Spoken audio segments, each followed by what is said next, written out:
दोस्तों ये हमारा फाइनल लेसन है। इसमें हम लोग स्ट्रैटेजी और ऑप्टिमाइजेशन के बारे में बात करते हैं।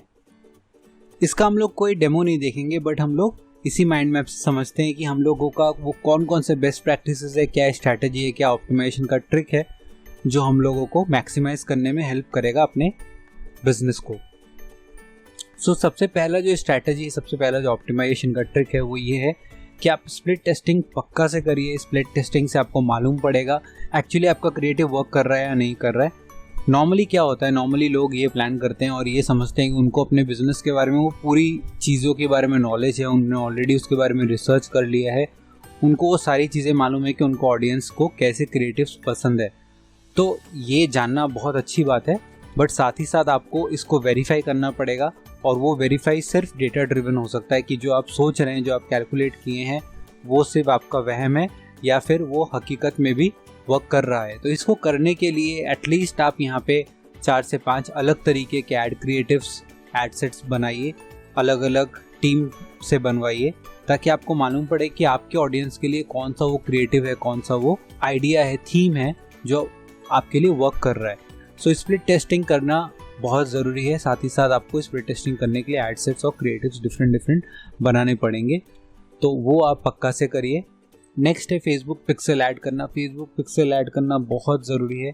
फेसबुक पिक्सल अगर आप ऐड करेंगे तो आप उनको रीटारगेट कर सकते हैं और ये दोनों ही आपस में इंटरकनेक्टेड है, तो ये करना बहुत ज़रूरी है। अगर आप फेसबुक पिक्सल नहीं डालते हैं, फेसबुक कॉन्टीन्यूसली नए नए ऑडियंस को सर्च करके आपकी वेबसाइट पे ट्रैफिक लाता रहेगा, वो लोग देखेंगे और बाउंस ऑफ हो जाएंगे, फिर आपको दोबारा नहीं मिलेंगे। अगर आप फेसबुक पिक्सल डाल के रखेंगे तो एक फनल की तरह काम करेगा। आप फर्स्ट ऐड दिखाने के बाद आप सेकेंड ऐड सिर्फ उन्हीं लोगों को दिखा सकते हैं जिन्होंने आपका फर्स्ट ऐड देखा है। थर्ड ऐड आप उन्हीं को दिखा सकते हैं स्ट्रिक्टली जिन्होंने आपका सेकेंड ऐड देखा है। तो इस तरह से आप उनको स्टेज बाय स्टेज अपने फनल से मूव कर सकते हैं। तो ये मूव करने के लिए आपको जानना पड़ेगा कौन से लोग हैं जो आपके वेबसाइट पे एंड अप हुए, आपके वेबसाइट पे गए। अगर आप ये चीज़ नहीं समझते हैं और ये चीज़ आप फेसबुक पिक्सल के थ्रू आप ये डेटा पॉइंट्स नहीं लेते हैं, तो आप एकदम ब्लाइंड आई आपको मिलेगा और आप समझ नहीं पाएंगे। आप कॉन्टिन्यूसली न्यू ऑडियंस को रीच आउट करेंगे, जो आपका जो पूरा बजट है उसको इंक्रीज करता जाएगा। तो आप ये पक्का से करिए।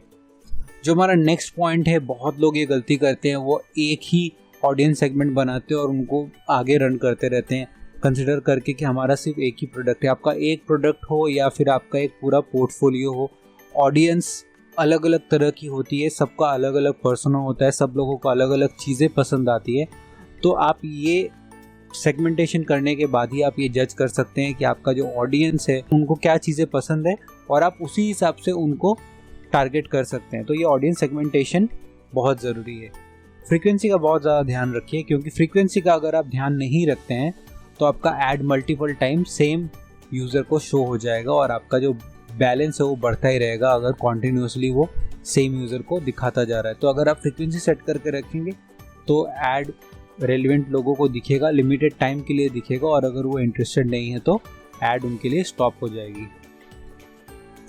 नेक्स्ट इन लाइन कॉग्निटिव बायस, ये बहुत ही ज़्यादा ज़रूरी है। कॉग्निटिव बायस अगर आप ये टैक्टिक्स आपको मालूम है तो आप अपने एड्स पे इस तरह का कॉपी इतना अच्छे से लिख सकते हैं ताकि वो कुछ ऐसे मोटिवेशन है जो वो इंस्पायर कर सकता है, ट्रिगर कर सकता है, कुछ ऐसे सोशल प्रेशर्स हैं जिनको वो टारगेट कर सकता है। इसके अलावा स्कैरसिटी है, इमोशन है, तो बहुत सारे ऐसे बायसेस हैं जो ह्यूमन नेचर में इंस्क्राइब्ड होते हैं, आप उनको टारगेट कर सकते हैं। उससे जो यूज़र है वो एक्शन लेने का जो कैपेबिलिटी और बढ़ जाता है, वो और ज़्यादा आपके ऐड से इंगेज होना चाहता है। इन सब चीज़ों का ध्यान रखिए।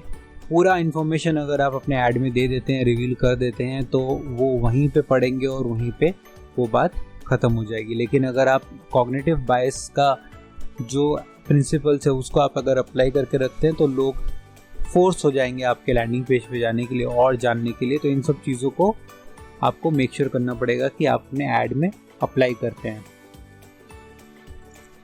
नेक्स्ट है हमारा लीड मैग्नेट। बहुत ज़्यादा ज़रूरी है। मैं अपने सारे क्लाइंट्स और सारे स्टूडेंट्स को ये बहुत फ्रीक्वेंटली बोलता हूँ कि आप लीड मैग्नेट्स का यूज़ करो।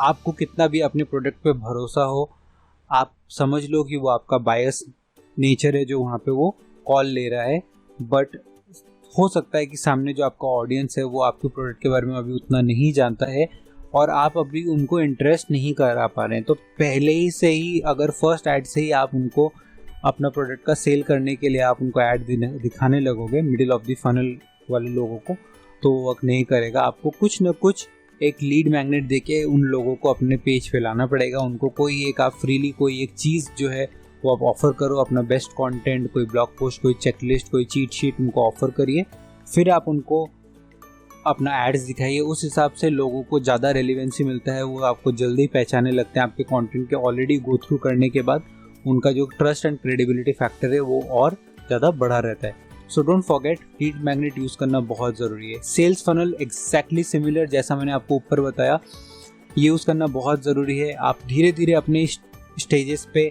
आगे मूव करना है। मूव करने के लिए आपको मालूम होना चाहिए कि आपका जो लीड है वो इस पॉइंट इन टाइम पे कहाँ पे है। सो इसके लिए आप एक्टिव कैंपेन यूज़ कर सकते हैं। एक्टिव कैंपेन फनल पे किस स्टेज में आपका जो यूज़र है वो कौन सी स्टेज में, उसी हिसाब से उनको एड्स ट्रिगर करता है। और जैसे ही आपका जो यूज़र है आपके सेल्स फनल से next part of the funnel में मूव करता है, तो एक्टिव कैंपेन उस ऐड को पुल कर लेता है और रेलिवेंट स्टेज ऑफ फनल के हिसाब से उनको एड्स दिखाता है। सो इस हिसाब से आपको मैनुअली स्टार्ट और स्टॉप नहीं करने की ज़रूरत पड़ती है अपने एड्स पे। सो सेल्स फनल यूज़ करना एक बहुत ही सुपर्ब स्ट्रैटेजी रहेगी। लास्ट है हमारा पावर वर्ड्स, जैसे अनलिमिटेड, फ्री, फिर और भी जो एक्शन लेने के जो पावर वर्ड्स होते हैं वो आप गूगल में देख सकते हैं। आपके बिजनेस से रेलिवेंट जो एक्शन लेने के लिए एक्शन वर्दी पावर वर्ड्स है उनको यूज़ करना बहुत ज़रूरी है। इससे यूज़र के इंगेजमेंट का परसेंटेज और बेटर हो जाता है। सो दोस्तों, ये कुछ ऑप्टिमाइजेशन और स्ट्रैटेजी के टिप्स एंड ट्रिक्स थे, बेस्ट प्रैक्टिसेस थे जो आप अप्लाई कर सकते हैं। तो आप टिंकर अराउंड करिए इन सारे स्ट्रैटेजीज़ को लेके, इन सारे बेस्ट प्रैक्टिसेस को लेके, और देखिए कि आपका ऐड कैसा फंक्शन करता है, और ओवर टाइम आप उसको उसी के बेसिस में ऑप्टिमाइज़ करिए। सो इसी के साथ दोस्तों हमारा ये कोर्स यहाँ पे एंड होता है। तो हम लोग मिलते हैं अगले कोर्स में। Thank you so much.